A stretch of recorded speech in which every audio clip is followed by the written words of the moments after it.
Welcome students. আমরা class 10-এর third chapter পড়ছিলাম, অর্থাৎ যেখানে বংশগতি এবং কয়েকটি জিনগত রোগ আছে। তাই এই চ্যাপ্টারে আমরা এর আগে একটা ভিডিও করেছি, সেই ভিডিওতে আমরা একদম বেসিক যে টার্মসগুলো আমাদের জানতে হবে এই চ্যাপ্টারটাকে এগিয়ে নিয়ে যেতে গেলে, সেই টার্মসগুলো জেনেছি। আরও কিছু টার্মস, কিছু না অনেক টার্মস আমাদের জানা বাকি আছে। আর আজকে আমরা যেই জায়গাটা ঢুকে যাব একদম ডাইরেক্ট, সেটা হচ্ছে বংশগতিতে মেন্ডেলের যে এক্সপেরিমেন্টগুলো করেছিলেন। অর্থাৎ মেন্ডেল পায়োনিয়ার ওয়ার্কার্সের মানে সবচেয়ে গুরুত্বপূর্ণ যে তার মোনোহাইব্রিড ক্রস, ডাইহাইব্রিড ক্রস, এই বিষয়গুলো থেকে আজকে আমরা ঢুকে যাব। তা আমরা পড়ছিলাম হেরিডিটি।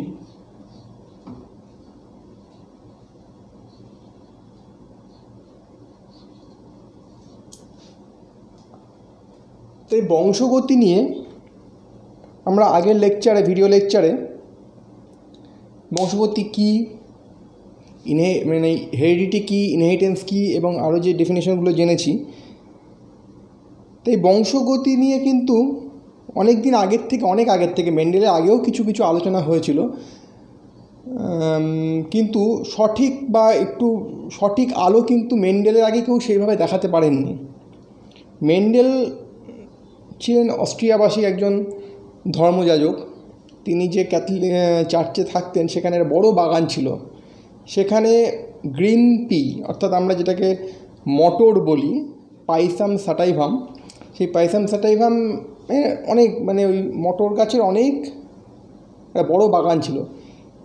তিনি লক্ষ্য করতেন, সে খুব সাধারণ ব্যাপার, সবাই আমরা লক্ষ্য করি, কিন্তু ওই যে যার লক্ষ্যটা একটু বেশি বা যেটা ভাবনা চিন্তাটা এগিয়ে নিয়ে যেতে পারেন, মানে সেই নিউটন যেমন আপেল গাছ থেকে যে আপেল পড়ার বিষয়টাকে নিয়ে পর্যালোচনা করে অনেক কিছু ফিজিক্সে আমাদের দিয়েছেন, তেমনি মেন্ডেলও দেখেছিলেন যে টল যে পি বা মটর গাছ থেকে কিন্তু সবসময় টল মটর গাছই তৈরি হচ্ছে। আবার তিনি দেখেছিলেন ডোয়ার্ফ মটর গাছ থেকে, অর্থাৎ বেটে মটর গাছ থেকে কিন্তু ডোয়ার্ফ মটর গাছই তৈরি হচ্ছে। এই বিষয়টা তিনি লক্ষ্য করেছিলেন। শুধু তাই নয়, আমরা আগের দিনকে ট্রেট আলোচনা করেছি এবং ক্যারেক্টার।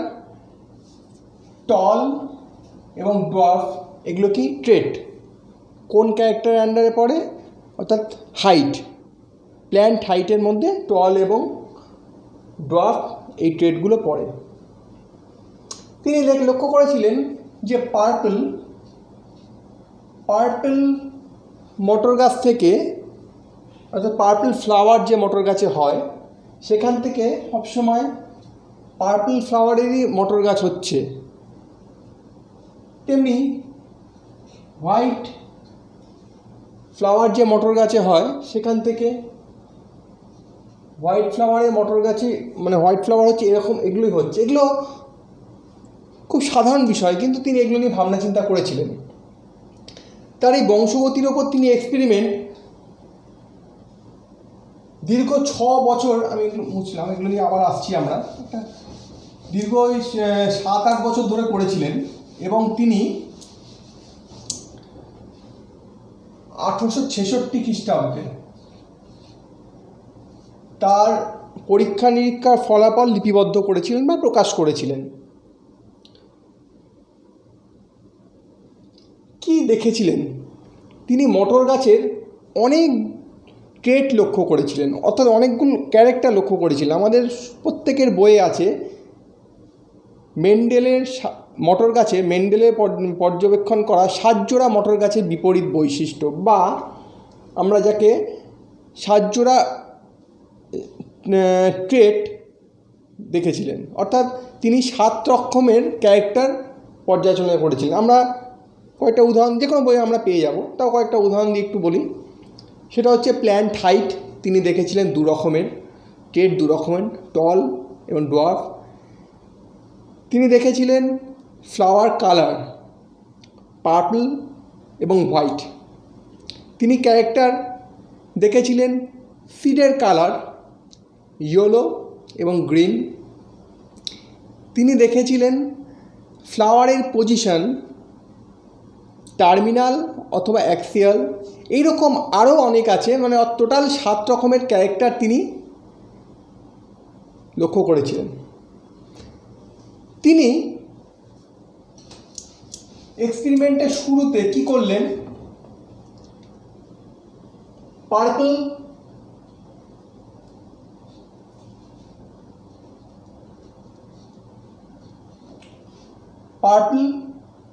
ফ্লাওয়ার হয় এমন মটর গাছকে আমরা বিজ্ঞানসম্মত নাম কি, পাইসাম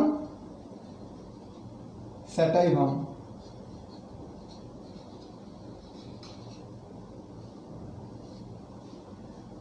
পার্পল কালার ফ্লাওয়ার হয় এমন মটর গাছের সঙ্গে তিনি পরাগ সংযোগ করালেন হোয়াইট ফ্লাওয়ার হয়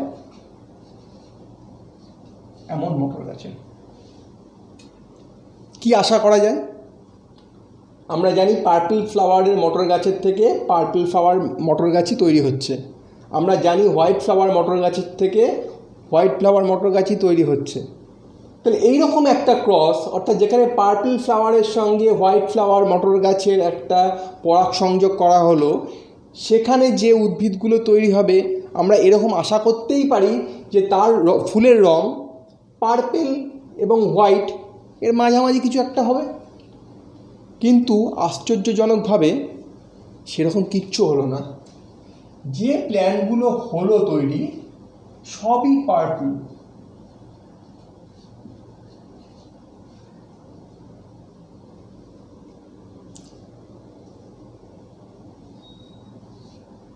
সবই পার্পল। খুব মেন্ডেল বিষয়টা আমাদের কাছেও যেমন অবাক, মেন্ডেলও বিষয়টা নিয়ে অবাক শুধু হননি, এটা নিয়ে ভাবনা চিন্তা করলেন। তিনি তার এক্সপেরিমেন্টকে এইখানে দাঁড় করিয়ে না রেখে তিনি আরও যে বিপরীত চারিত্রিক বৈশিষ্ট্যগুলো, যেমন তিনি টল প্ল্যান্টের সঙ্গে অবশ্যই পাইসাম স্যাটাইভাম ডোয়ার্ফ বা বেটের প্ল্যান্টের ক্রস করালেন। সেখানে কি আমরা আশা করতে পারি যে মাঝামাঝি একটা হাইটের প্ল্যান্ট হবে? মেন্ডেল লক্ষ্য করলেন না, টলই হচ্ছে। আমরা একটু কথা মনে করি দিই, মেন্ডেল যখন কাজগুলো করছিলেন তখন কিন্তু আমরা আগের দিন বলেছি তাও যে জিন ক্রোমোজোম এই কোনো ধারণা আসেনি। অর্থাৎ আমরা 3rd চ্যাপ্টারে যেটা মেন্ডেলের ওয়ার্ক পড়ছি, 2nd চ্যাপ্টারে যে জিন ডিএনএ এগুলো পড়েছি সেগুলো কিন্তু অনেক মডার্ন ওয়ার্ক। মেন্ডেল পরবর্তী ক্ষেত্রে সেগুলো আবিষ্কার বা সেগুলো সম্বন্ধে জানা গেছে। তখন কিন্তু জিন ডিএনএ এইসবের কোনো ধারণা আসেনি। মেন্ডেল কাজ করেছিলেন, তার কাজ করা পেপার প্রকাশ করেছিলেন 1866। দীর্ঘ 8 বছর ধরে তিনি কাজ করেছিলেন। বিষয়ে ফিরি আবার, তা এইরকম যে 7 জোড়া যে ক্যারেক্টার বলি বা এই বিভিন্ন রকম ট্রেড নিয়ে তিনি ক্রস করে দেখলেন যে এইরকমই একটা রেজাল্ট পাওয়া যাচ্ছে। মেন্ডেল কি করলেন, তার এই পরীক্ষাকে এখানেই বন্ধ করলেন না, তিনি আরও এগিয়ে নিয়ে গেলেন। কি করলেন, এই যে পার্পল প্ল্যান্টগুলো পাওয়া গেল, অর্থাৎ পার্পল ফ্লাওয়ার হয় এমন প্ল্যান্টগুলো পাওয়া গেল, সেই প্ল্যান্টগুলোর সঙ্গে নিজেদের মধ্যে অর্থাৎ সেই প্ল্যান্টগুলোর মধ্যেই ক্রস করালেন, বা একটা প্ল্যান্টের সঙ্গেই ওই প্ল্যান্টেরই পলিনেশন করালেন, যাকে আমরা আগের চ্যাপ্টারে পড়েছি স্বপরাগযোগ বা সেলফ পলিনেশন।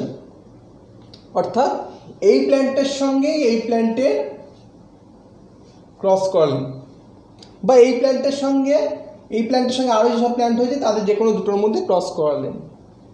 দেখলেন তিনি মোটামুটি 75% পার্পল, 25% হোয়াইট ফ্লাওয়ার হয় এমন প্ল্যান্ট পাওয়া গেল। আমি আবার বলি ঘটনাটা। মেন্ডেল পার্পল প্ল্যান্টের সঙ্গে, পার্পল প্ল্যান্ট তো নয়, পার্পল ফ্লাওয়ার হয় এমন প্ল্যান্টের সঙ্গে হোয়াইট ফ্লাওয়ার হয় এমন প্ল্যান্ট অর্থাৎ পাইসাম স্যাটাইভাম বা গ্রিন পি বা মটর উদ্ভিদে ক্রস করালেন। আমরা আশা করেছিলাম বা মেন্ডেল আশা করেছিলেন যে মাঝামাঝি রং বিশিষ্ট কোনো একটা উদ্ভিদ পাওয়া যাবে, না পাওয়া গিয়ে দেখা গেল যে পার্পল ফ্লাওয়ারই হচ্ছে যে প্ল্যান্টগুলো পাওয়া গেল, অর্থাৎ হোয়াইট ফ্লাওয়ার এলোই না, সব এরকম এলো। পরবর্তী ক্ষেত্রে তিনি এই প্ল্যান্টের মধ্যেই স্বপরাগযোগ বা সেলফ পলিনেশন করালেন, দেখলেন যে মোটামুটি 75% পার্পল প্ল্যান্ট পাওয়া যাচ্ছে, পার্পল ফ্লাওয়ারের প্ল্যান্ট পাওয়া যাচ্ছে, আর 25% হোয়াইট ফ্লাওয়ারের প্ল্যান্ট পাওয়া যাচ্ছে। ঠিক এখানেও মোটামুটি 75% টল, 25% হোয়াইট ডোয়ার্ফ পাওয়া যাচ্ছে। মেন্ডেল যে কাজকর্মটা আমরা একটু ম্যাথমেটিক্যাল উপায়ে বা জেনেটিক্সের ট্র্যাডিশনাল কিছু পদ্ধতি আছে সেই পদ্ধতিতে রিপ্রেজেন্ট করার চেষ্টা করি।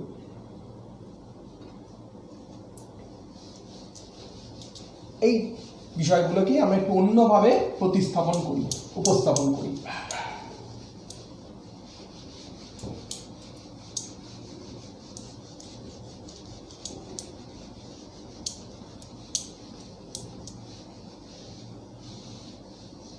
সাপোজ আমরা টল অর্থাৎ প্ল্যান্ট হাইট ক্যারেক্টারটাকে নিয়ে স্টাডি করছি। দুটো রকমের ট্রেট, একটা হচ্ছে লম্বা অর্থাৎ টল, আর একটা হচ্ছে বেটে। তাকে আমরা জেনেটিক্সে যখন লিখি তখন স্মল টি লিখব, ঠিক আছে? আমরা ডোয়ার্ফ লিখতে পারতাম, কিন্তু এইভাবে লেখা হয় না। একটা সব কিছুরই আমরা অঙ্ক যেমন করি একটা নির্দিষ্ট একটা পন্থায় করতে হয়, পদ্ধতি আমরা যা করি না কেন একটা লেখার একটা পদ্ধতি সে এখানেও আছে। তাই এইখানে আমরা আগের দিনকে অ্যালিলের ধারণা পেয়েছি। তাহলে যে প্ল্যান্টটা লম্বা তাকে আমরা ক্যাপিটাল টি লিখলাম। কেন স্যার দুখানা টি লিখলেন কেন? আমরা আগের দিন বলেছিলাম যে প্ল্যান্ট হচ্ছে ডিপ্লয়েড, অর্থাৎ তার দুটো করে সেট ক্রোমোজোম আছে। তাহলে একটা ক্যারেক্টারের জন্য দুটো জিন, যাকে আমরা অ্যালিল বলছি, থাকছে। এক্ষেত্রে দুখানায় ক্যাপিটাল টি, এক্ষেত্রে দুটোই স্মল টি। আমরা আগের দিনকে এই বিষয়টা নিয়ে আলোচনা করেছি। এই প্ল্যান্টের মধ্যে কি হচ্ছে? ক্রস পলিনেশন হচ্ছে।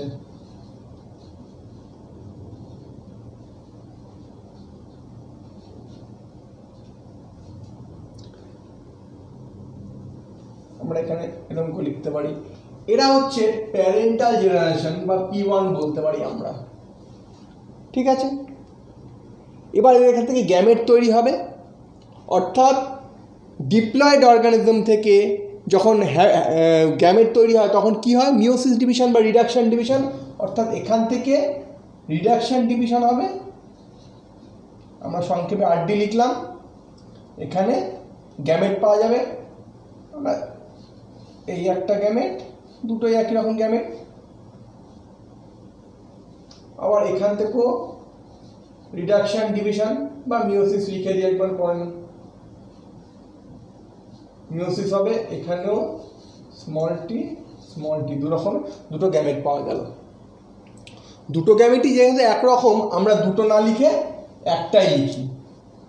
দুটো আলাদা হলে লেখার দরকার ছিল, এক্ষেত্রে লেখার দরকার নেই যেহেতু দুটো একই রকম গ্যামেট। আমার সংখ্যাটা বিষয় না, আমার কোয়ালিটিটা বিষয়। তাই যেহেতু এটা gametic generation, first gametic generation বলে আমরা একে G1 বলে লিখতে পারি। এই গ্যামেটে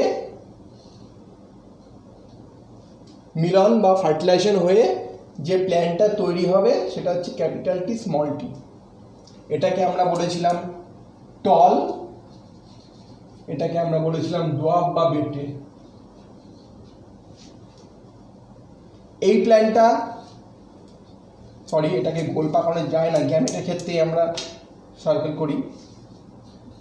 এই প্ল্যানটা আমরা আশা করেছিলাম যে মাঝামাঝি কিছু একটা ট্রেটের হবে, কিন্তু না হয়ে লম্বা হলো। আমরা একটু আগে আলোচনা করলাম। তাহলে এটা কি টল।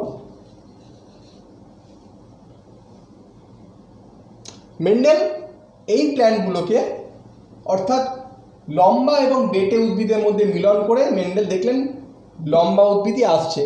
এটা ফার্স্ট ফিলিয়াল জেনারেশন বা F1 বলে আমরা লিখতে পারি।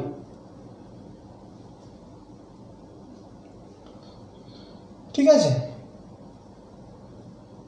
এই প্ল্যান্টের মধ্যে মেন্ডেল এখান থেকে যে প্ল্যানগুলো পেলে, এখানে আমি বোর্ডেতে একটা মানে এখানে তো উপস্থাপন আমরা করছি একটা প্ল্যান, আসলে তো একটা প্ল্যান না, অনেক প্ল্যান, তাদের মধ্যে এবার ক্রস করানো হবে, বা এই প্ল্যান্টের সঙ্গে এই প্ল্যান্টের সেলফ পলিনেশন করানো হবে। আমরা যে কোনো একটা লিখি capital T small tea into এই একটি plant capital T small tea. ঠিক আছে, এখানে একই রকমভাবে রিডাকশন ডিভিশন হবে। আচ্ছা, এটাকে আমরা তাহলে লিখবো কি, এটা P1 যেমন ছিল, এটা কি লিখবো আমরা, এটা প্যারেন্ট, অর্থাৎ এখানে এদের মধ্যে ক্রস হচ্ছে বলে এটা প্যারেন্ট, এখানে ক্রস হয়েছিল বলে এটা প্যারেন্ট। ঠিক আছে, এখান থেকে capital T small tea, capital T small tea,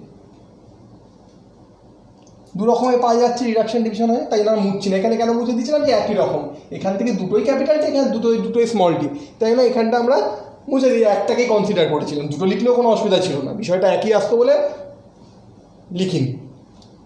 এখানে যেহেতু দু রকমের গ্যামেট তৈরি হচ্ছে তাই দু রকমের লিখলাম।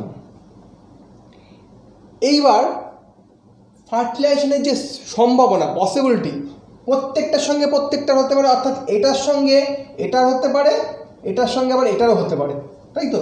তাহলে এটার সঙ্গে এটা যদি হয় তাহলে কি হচ্ছে, ক্যাপিটাল টি, এটার সঙ্গে এইটা যদি ফার্টিলাইজেশন করে ক্যাপিটাল টি স্মল টি, অর্থাৎ একটা মেল প্ল্যান্ট একটা ফিমেল প্ল্যান্ট, বা কোনটা একটার মধ্যে যখন করা হচ্ছে, একটা থেকে যে একটা প্ল্যান্টের মধ্যে যখন করানো হচ্ছে সেখান থেকে পোলেন নিয়ে ওটার মধ্যে প্রতিস্থাপন করা হচ্ছে স্টিগমাতে, ক্যাপিটাল টি স্মল টি। অর্থাৎ আমরা বলেছিলাম তখন যে এদের মধ্যে যখন ক্রস করানো হচ্ছে প্রায় সব কিছুই লম্বা না হয়ে কিছু প্ল্যান্ট শর্ট হচ্ছে বা ড্রপ হচ্ছে, সেই বিষয়টা আমরা কিন্তু এখানে পেয়ে গেলাম। অর্থাৎ এইবার আমরা যদি ফেনোটাইপ দেখি, আচ্ছা এবার আমরা দুটো কথা বলবো। একটা হচ্ছে ফেনোটাইপ, দুটোটা আমরা আগের দিন কিছু টার্ম জেনেছি, আমাদের তাছাড়া অনেক টার্ম জানা বাকি আছে, সেই টার্মগুলো এগুলো করবো এবং আস্তে আস্তে জানবো। সেই টার্মগুলো আমরা এখানে সংক্ষেপে লিখছি।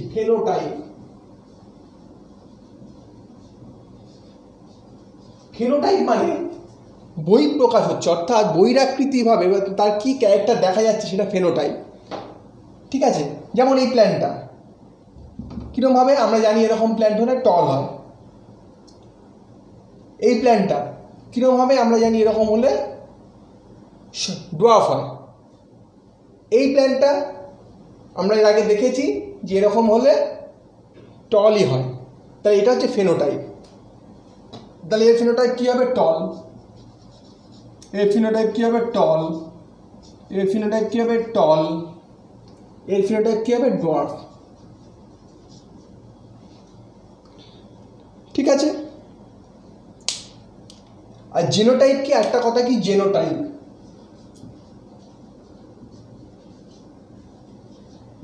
মানে হচ্ছে তার গ্যামেটিক, তার জিনে কীরকম আছে, অর্থাৎ তার অ্যালিলগুলো কীরকমভাবে আছে। অর্থাৎ এটা এক ধরনের আছে, দুটো ক্যাপিটাল টি, এটা একটা জিনোটাইপ, এটা ক্যাপিটাল টি স্মল টি, এটা একরকম জিনোটাইপ, এটা একই রকমই আছে, আর এটা স্মল টি এটা একটা জিনোটাইপ। ঠিক আছে, আমরা ফিনোটাইপ জিনোটাইপ বিষয়টা পরে একটু লাগবে, আমরা সেটা বলছি। তো এখানে আমরা বিষয়টা নিয়ে আবার পুরনো যে আমরা মেন্ডেল যে বলেছিলেন যে এরকম ক্রস কিন্তু মেন্ডেল করেননি, এটা পরবর্তী ক্ষেত্রে যে হেরিডিটিকে বোঝার জন্য আমরা করে থাকি।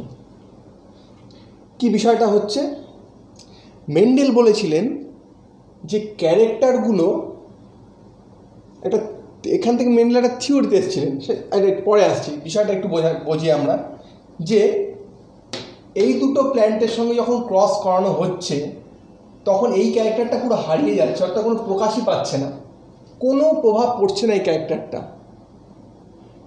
কিন্তু যে প্ল্যানটা থেকে যাচ্ছে আসছে তার এর কোনো প্রভাব পড়ছে না, অর্থাৎ তার বহিরাকৃতিভাবে এর কোনো বহিঃপ্রকাশ না ঘটলেও পরবর্তী ক্ষেত্রে কিন্তু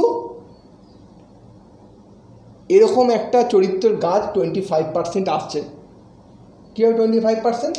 আমরা যদি ফেনোটাইপের যে রেশিও করি, এটা কি 3টে পাওয়া যাচ্ছে, 3টেই টল, এটা কি একটা, অর্থাৎ ফেনোটাইপিক রেশিও। তাহলে আমরা দুটো কথা পাবো,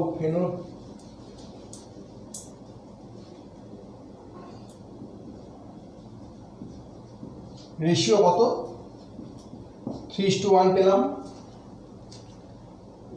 অর্থাৎ এরকম বলতেই পারি 75% এবং 25%। মেন্ডেল যে দেখেছিলেন যে ক্যারেক্টারটা হারিয়ে যাচ্ছে না, অর্থাৎ ক্যারেক্টারটা আবার ফিরে আসছে, ঠিক আছে। এইখানে দুটো প্ল্যান্টের, এটাকে আমরা বলছি, এখানে আমরা কটা ক্যারেক্টারকে কনসিডার করেছি, কটা ক্যারেক্টার আছে এখানে, একটা ক্যারেক্টার আছে। কি ক্যারেক্টার? Plant height. ক্যারেক্টার কি?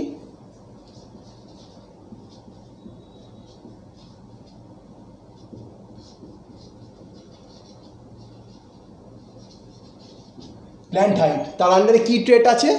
ট্রেট কি আছে? ট্রেট আছে হচ্ছে টল অ্যান্ড ডর্ফ, এই দু রকমের ট্রেট আছে। যেহেতু একটা ক্যারেক্টারকে আমরা কনসিডার করেছি, তাই না, আমরা এটাকে আমরা বলবো মোনো হাইব্রিড ক্রস। তাহলে আমরা কি বলবো? Mono hybrid cross. তাহলে মোনো কথাটা মানে আমরা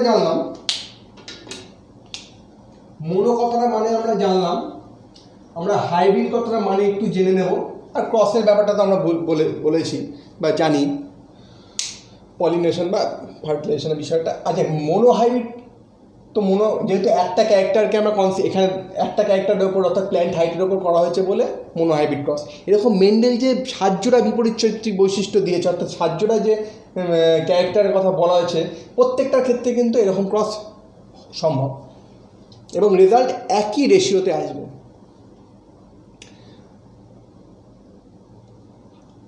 হাইব্রিড কি? যখন দুরকম ক্যারেক্টারের প্ল্যান্টকে, অর্থাৎ দুরকম প্ল্যান্টকে যখন ক্রস করানো হয়, অ্যানিমেলের ক্ষেত্রেও সম্ভব, তখন হাইব্রিড কথাটা ইউজ হয়। হাইব্রিডাইজেশন নিয়ে আমরা আগের চ্যাপ্টারে সম্ভবত পড়েছিলাম, ঠিক আছে। তাই ওই জন্য হাইব্রিড।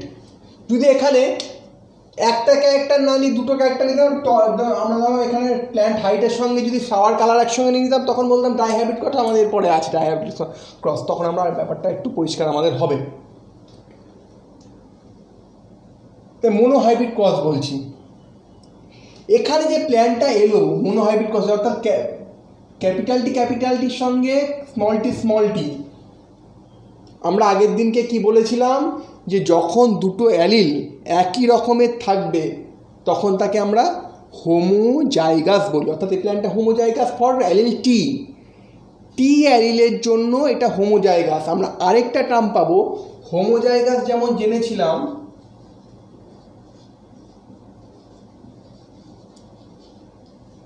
তেমনি আরেকটা কথা জানবো এর সঙ্গে,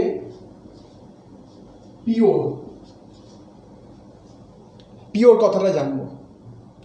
অর্থাৎ এই প্ল্যান্টটা এই অ্যালিল বা এই জিনের জন্য হোমোজাইগাস এবং এই ট্রেটের জন্য পিওর। এই ট্রেট কি ট্রেট? টলের জন্য পিওর। এই প্ল্যান্টটা এখানে একটা উদাহরণ হচ্ছে ক্যাপিটাল টি। এই প্ল্যান্টটা এই অ্যালিলের জন্য হোমোজাইগাস, অর্থাৎ স্মল টি আছে, দুটোই একই রকম আছে হোমোজাইগাস। এবং ডোয়ার্ফ এই ট্রেডটার জন্য সে পিওর, অর্থাৎ বা স্মল টি পিওর। তাহলে আমরা একটা নতুন টার্ম পেলাম পিওর। পিওর এবং হোমোজাইগাস একই জিনিস। আমি কোন জিনিসটাকে কনসিডার করছি, যখন অ্যালিল বা জিনকে কনসিডার করছি তখন হোমোজাইগাস কথাটা ইউজ হবে। যখন আমরা ট্রেডকে কনসিডার করছি, অর্থাৎ যখন আমরা টল বলছি বা ডোয়ার্ফ বলছি, তখন আমরা পিওর বলবো।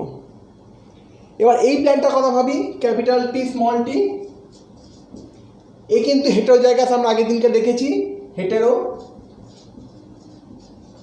হেটেরোজাইগাস। এই প্ল্যান্টটা কিন্তু পিওর নয়। কোন ট্রেটের জন্য পিওর নয়, কোন ক্যারেক্টারের জন্য পিওর নয়, সেটা হচ্ছে প্ল্যান্ট হাইটের জন্য পিওর নয়। যখন আমরা ক্যারেক্টার বা ট্রেটকে কনসিডার করছি তখন আমরা পিওর বা হাইব্রিড বলবো, তাহলে আমরা পিওর বা হাইব্রিড এই টার্ম দুটো সম্বন্ধে জানলাম। ঠিক আছে, পিওর এবং হোমোজাইগাস একই জিনিস। কোন জিনিসটাকে আমরা যখন অ্যালিল বা জিনকে কনসিডার করবো তখন হোমোজাইগাস কথাটা ইউজ করব, যখন ট্রেট বা ক্যারেক্টারকে কনসিডার করবো তখন পিওর বা হাইব্রিড কথাটা ইউজ করব। ঠিক আছে, এবার যখন এই দুটোর মধ্যে ক্রস করা হচ্ছে টল এবং ডোয়ার্ফের সঙ্গে, তখন টল ক্যারেক্টারটা কিন্তু প্রকাশ পাচ্ছে, ডোয়ার্ফ ক্যারেক্টারটা কিন্তু প্রকাশ পাচ্ছে না। ঠিক আছে, চেপে থাকছে। সেই জন্য এখানে আমরা আবার একটা নতুন টার্ম পাবো, সেই টার্মটা হচ্ছে ডমিনেন্ট।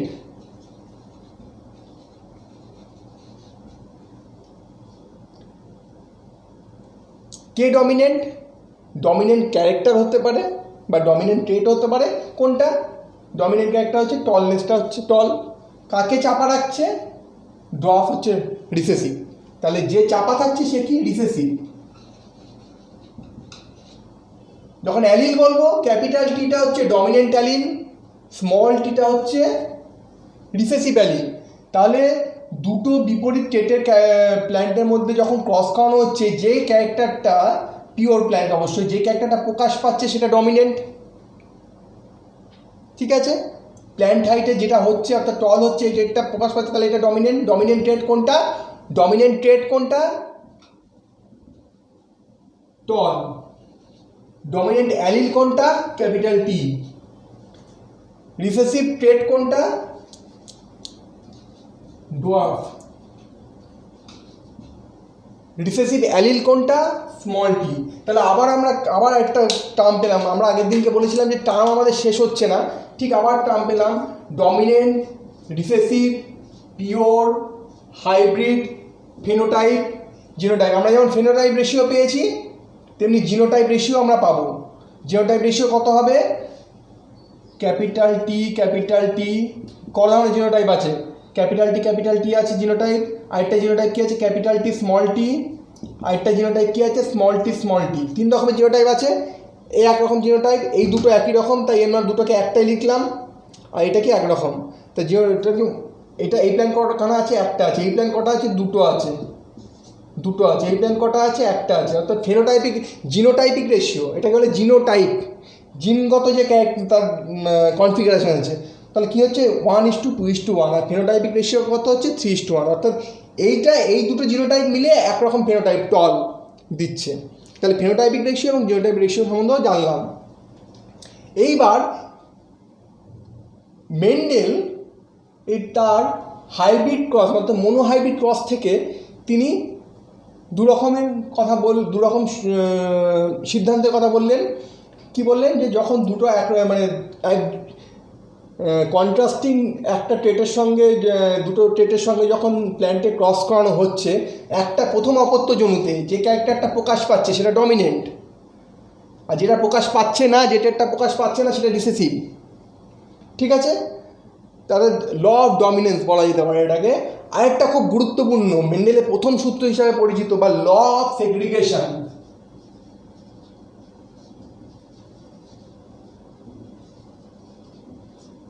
ল অফ সেগ্রিগেশন কি বলছে, বা এটাকে আমরা বাংলায় বলবো পৃথকীকরণের সূত্র।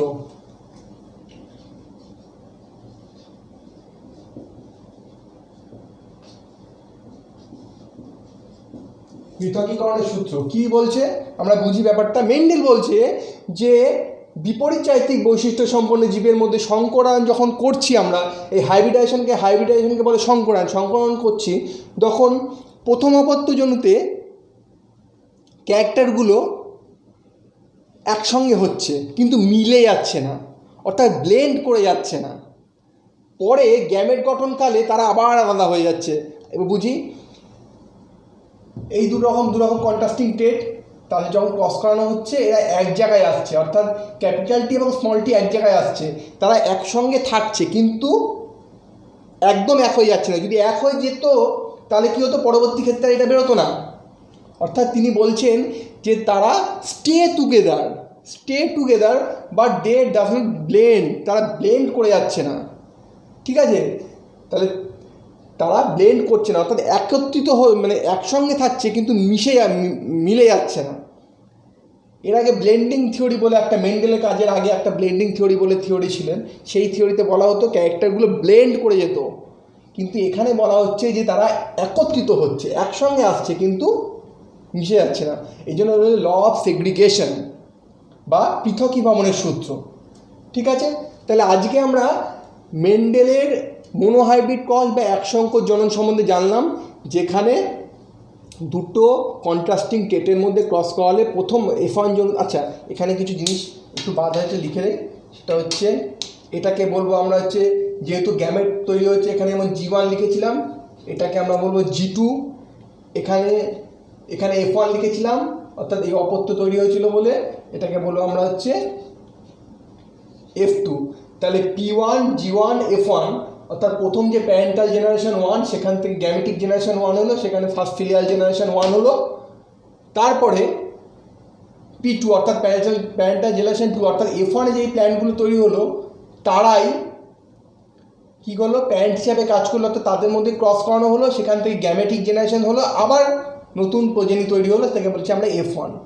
ঠিক আছে, এবং তাহলে মেন্ডেল যে ক্রস করেছিলেন মোনোহাইব্রিড ক্রস, সেখানে প্রথম যে জেনারেশন তৈরি হলো সেখানে একটি ক্যারেক্টার পুরোপুরি অদৃশ্য হয়ে গেল। পরবর্তী ক্ষেত্রে যখন তাদের মধ্যে যে ক্রস করা হলো, দেখা গেলো যে ক্যারেক্টারটা অদৃশ্য হয়ে গেছিলো সেই ক্যারেক্টার আবার পুনরুদ্ভাব হলো এবং মোটামুটি 25%-এ চলে এলো, আর বাকিটা 75% যেটা পাওয়া যাচ্ছে, অর্থাৎ প্রথম অপত্যজনিত যে ক্যারেক্টারটা প্রকাশ হয়েছিল সেটাকে আমরা বলছি কি ডমিনেন্ট, আর যেটা প্রকাশ হয়নি সেটাকে কি বলছি রিসেসিভ, ডমিনেন্টেড রিসেসিভ ট্রেট। সেখান থেকে আমরা পিওর প্ল্যান্ট হাইব্রিড জানলাম, ডমিনেন্ট রিসেসিভ জানলাম, ফিনোটাইপিক রেশিও, জিনোটাইপিক রেশিও এগুলো জানলাম, এবং মেন্ডেলের ল অফ সেগ্রিগেশন জানলাম। আজকে এইটুকুই, আমরা নেক্সট চলে যাব ডাইহাইব্রিড ক্রসে। ধন্যবাদ।